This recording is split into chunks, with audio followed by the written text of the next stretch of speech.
Un país del tamaño del estado de Nueva Jersey, 9 millones de habitantes, sin petróleo, sin grandes ríos, rodeado de vecinos en conflicto, en estado de guerra activa desde hace casi 3 años. Y sin embargo, en 2026, su economía crece más rápido que la de Estados Unidos, más rápido que la de Alemania, más rápido que la de Japón y más rápido que cualquiera de los 7 países más ricos del mundo. Su PIB por habitante supera los $64.000, por encima del alemán. Su desempleo es del 2,6%, uno de los más bajos del planeta. Y en un solo año, 2 empresas de tecnología israelíes fueron compradas por gigantes estadounidenses por más de $57.000 millones combinados. Estamos hablando, por supuesto, de Israel. En este video vamos a explicar, con datos duros y sin bajada de línea política, cómo un país sin recursos naturales, sitiado por conflictos y con costos militares altísimos, construyó una de las economías más resilientes y modernas del mundo. Y cómo, incluso hoy, con misiles cayendo periódicamente sobre su territorio, sigue superando en crecimiento a las economías más poderosas del planeta. Empecemos por poner los datos sobre la mesa, porque son casi difíciles de creer. Según el Fondo Monetario Internacional, la Organización para la Cooperación y el Desarrollo Económico y las últimas proyecciones del Banco de Israel, la economía israelí crecerá entre 3,3 y 3,9% en 2026, después de haber atravesado operaciones militares muy intensas en marzo y abril. Para 2027, se proyecta un rebote que podría llegar al 5,6%. El PIB por habitante ronda los $64.000. Para dar una idea de escala, eso es más alto que el de Alemania, similar al de Estados Unidos, y más de 5 veces el promedio de América Latina. La deuda pública es del 69% del PIB. Suena alto, pero está muy por debajo del promedio del grupo de los 7 países más ricos del mundo, que está en el 123%. La inflación bajó a menos del 2% a comienzos de 2026. Dentro del rango objetivo del Banco Central, permitiéndole al organismo comenzar a bajar las tasas de interés. Y a pesar de que miles de reservistas fueron llamados al servicio militar activo, el desempleo se ubicó en 2,6% en febrero, uno de los más bajos del mundo desarrollado. En 2025, se cerraron 2 de las compras corporativas más grandes de la historia del país. Google adquirió la empresa de ciberseguridad Wiz por $32.000 millones y Palo Alto Networks compró CyberArk por $25.000 millones.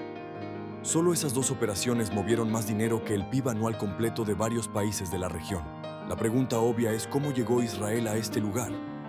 Y la respuesta empieza mucho antes de lo que la mayoría cree. Israel se fundó en 1948. En sus primeras décadas, era una economía fundamentalmente agrícola, exportadora de cítricos y con un modelo estatal muy fuerte. Vivía, en gran parte, gracias a donaciones internacionales, transferencias desde la diáspora judía y ayuda estadounidense. La inflación en los años 80 llegó a niveles altísimos, superando el 400% anual en algún momento. Nada indicaba que ese país iba a convertirse en una potencia tecnológica global. El giro empezó a fines de los 80 y explotó en los 90. Hubo varios factores que convergieron al mismo tiempo. Primero, la caída de la Unión Soviética. Entre 1990 y 2000, más de 1 millón de personas de origen judío emigraron desde la ex Unión Soviética a Israel. Esa ola migratoria, conocida como Aliyá, tenía una particularidad. Era, en promedio, una de las poblaciones más educadas del mundo. Ingenieros, matemáticos, físicos, médicos. En pocos años, Israel duplicó su base de talento científico e ingenieril. Segundo, el Estado invirtió sistemáticamente en investigación y desarrollo. Hoy, Israel destina más del 4% de su PIB a investigación, la proporción más alta del mundo. Ningún otro país invierte tanto en ciencia y tecnología en relación con el tamaño de su economía. Tercero, y este es probablemente el factor más importante y menos entendido, el ejército. Las fuerzas de defensa de Israel tienen un cuerpo llamado Unidad 8C-200, dedicado a inteligencia electrónica y ciberseguridad. Todos los años, Los mejores estudiantes de secundaria del país son reclutados para esa unidad, donde reciben entrenamiento intensivo en programación, criptografía, ingeniería inversa y hacking ofensivo. Cuando terminan el servicio militar, muchos de ellos fundan empresas o son contratados por multinacionales. Esta canalización sistemática de talento desde las Fuerzas Armadas hacia el sector privado no tiene equivalente en ningún otro país. Se estima que gran parte de las empresas de ciberseguridad exitosas del mundo tienen fundadores que pasaron por la unidad 8200. Cuarto, la cultura empresarial. Los analistas locales usan la palabra hebrea chutzpah, que se traduce aproximadamente como osadía o descaro. Es la disposición a cuestionar autoridad, a asumir riesgos y a fallar sin estigma social. En una cultura donde casi todos los jóvenes pasaron por un ejército donde tomar decisiones bajo presión es rutina, esa mentalidad se traslada al mundo empresarial. Israel tiene, según diversos rankings, la mayor cantidad de startups per cápita del planeta. Hoy, la economía israelí se sostiene sobre 5 pilares principales. Vamos por cada uno. El primero y más importante es la tecnología, específicamente el corredor conocido como Silicon Wadi, que rodea a Tel Aviv. En este ecosistema operan más de 1.500 empresas de tecnología profunda, es decir, empresas que no hacen simplemente aplicaciones, sino que resuelven problemas fundamentales de industrias enteras. Agricultura con riego por goteo, medicina con equipos de imágenes de última generación, autonomía vehicular, ciberseguridad, inteligencia artificial. Solo el sector tecnológico representa aproximadamente el 20% del PIB del país, cerca del 50% de sus exportaciones y una porción desproporcionada de sus ingresos fiscales. El segundo pilar es la industria de defensa. Israel es uno de los mayores exportadores de armas y sistemas de seguridad del mundo. Empresas como Elbit Systems, Rafael o Israel Aerospace Industries venden misiles, drones, sistemas antiaéreos como Iron Dome y tecnologías de vigilancia a decenas de países. Estas exportaciones crecieron especialmente en los últimos años, en parte porque muchos países vieron el desempeño de los sistemas israelíes en combate real y decidieron comprarlos. El tercer pilar es el gas natural. En la última década, Israel descubrió reservas importantes de gas frente a sus costas mediterráneas, principalmente en los yacimientos de Leviatán y Tamar. En diciembre de 2025, se firmó el mayor acuerdo de exportación de gas de la historia del país. $35.000 millones para suministrar gas a Egipto hasta 2040. Israel también exporta gas a Jordania. Este flujo convirtió al país, en menos de 10 años, de importador neto de energía a exportador estratégico. El cuarto pilar es la ayuda militar y económica de Estados Unidos, que asciende históricamente a más de $3.000 millones anuales y que se destina en gran parte a la compra de sistemas de defensa estadounidenses.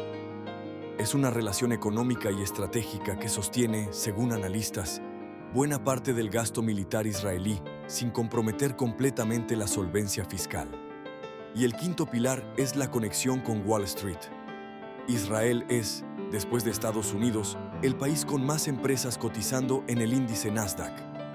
Los flujos de capital estadounidense hacia startups israelíes son constantes, y ese acceso al mercado financiero global le permite a Israel financiar innovación a una escala que sería imposible con recursos internos. Con estos 5 pilares en mente, es más fácil entender por qué la guerra, aunque devastadora en términos humanos y presupuestarios, no logró destruir la economía. Hay varias razones concretas. Primero, la mayor parte de la producción tecnológica israelí se exporta digitalmente. Un software, un algoritmo o un sistema de ciberseguridad se venden desde Tel Aviv al mundo entero sin necesidad de mover ningún camión. Aunque haya alertas de misiles, los servidores siguen funcionando. Aunque haya bombardeos, los ingenieros pueden trabajar de manera remota. Esta característica de la economía digital resultó ser un blindaje inesperado. Segundo, el Banco de Israel y el Ministerio de Finanzas actuaron con rapidez desde el inicio del conflicto. Inyectaron liquidez cuando fue necesario, defendieron la moneda cuando estuvo bajo presión y ajustaron las tasas de interés de manera técnica. La moneda israelí, el shekel, no solo no se derrumbó durante la guerra, sino que en algunos periodos incluso se apreció frente al dólar, algo casi inédito para un país en conflicto activo. Tercero, la diversificación geográfica de las exportaciones. Israel no depende de un solo mercado. Vende tecnología a Estados Unidos, gas a Egipto y Jordania, armas a decenas de países en Asia, África y América Latina, productos agrícolas y medicamentos al mundo entero. Cuando un mercado se ve afectado, los otros compensan. Cuarto, el respaldo político y financiero de Estados Unidos. Durante las operaciones militares más intensas, Washington aportó fondos de emergencia, sistemas de defensa y respaldo diplomático que sostuvieron la confianza de los inversores. Los mercados nunca dejaron de creer que Israel iba a cumplir con sus compromisos financieros. Y quinto, la resiliencia institucional. Israel tiene una banca central técnica, un sistema fiscal funcional, tribunales independientes y una tradición de manejo económico ortodoxo. En un país con instituciones débiles, una guerra prolongada suele destruir la economía. En Israel, las instituciones aguantaron. Ahora bien, sería deshonesto contar solo la cara brillante. La economía israelí, aunque sólida en los grandes números, arrastra costos que no aparecen fácilmente en los titulares. El gasto militar aumentó de manera drástica. La deuda pública, aunque manejable, subió por encima de niveles preguerra. La convocatoria masiva de reservistas dejó vacantes miles de puestos en el sector tecnológico durante meses. Sectores completos, como el turismo y la construcción, sufrieron caídas fuertes.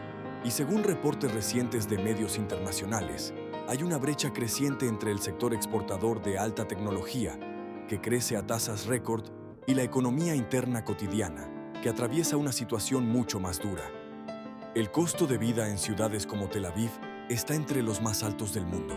El acceso a vivienda se volvió inalcanzable para gran parte de la clase media, y hay protestas periódicas por el impacto económico y social del conflicto sobre las familias comunes. Es decir, Israel es un caso extraordinario de resiliencia macroeconómica, pero eso no significa que sea un país sin problemas económicos internos.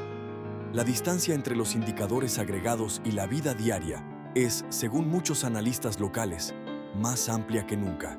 Los analistas suelen manejar tres escenarios. El escenario optimista contempla una desescalada regional sostenida, acuerdos comerciales ampliados con países del Golfo, expansión de las exportaciones de gas y una nueva ola de inversión en tecnología. Bajo este escenario, el crecimiento podría acelerarse por encima del 5% anual durante varios años, y Israel consolidaría su posición como una de las economías más avanzadas del mundo. El escenario intermedio, considerado el más probable, es el de la continuidad. Guerra intermitente, gasto militar alto pero manejable, tecnología creciendo, gas fluyendo, pero con costos sociales acumulándose. Bajo este escenario, Israel sigue creciendo por encima del promedio mundial, aunque sin acelerar dramáticamente. El escenario pesimista contempla una escalada regional grave, una guerra prolongada en múltiples frentes, una fuga de talento tecnológico que ya se está observando parcialmente y un aislamiento diplomático creciente que afecte contratos comerciales. Bajo este escenario, incluso la robusta economía israelí podría enfrentar dificultades serias. La economía de Israel es, probablemente, uno de los casos más singulares del mundo. Un país pequeño, sin recursos naturales tradicionales, con vecinos en conflicto, con costos militares altísimos, que logró convertirse en potencia tecnológica global, apoyado en talento humano, inversión sistemática en ciencia, una cultura empresarial única y un ecosistema financiero conectado directamente con los mercados más grandes del planeta, y que, incluso en medio de una guerra, mantiene indicadores macroeconómicos que muchas economías en paz envidian. No es un milagro. Es el resultado de décadas de decisiones estratégicas, muchas de ellas polémicas, muchas de ellas costosas, pero que en conjunto construyeron una estructura económica muy difícil de romper. Si eso es sostenible, o si termina rompiéndose en algún momento, es una pregunta que solo el tiempo va a responder. Si te gustó este análisis, déjanos tu comentario abajo. ¿Crees que el modelo económico israelí es replicable en otros países? ¿O depende demasiado de circunstancias únicas?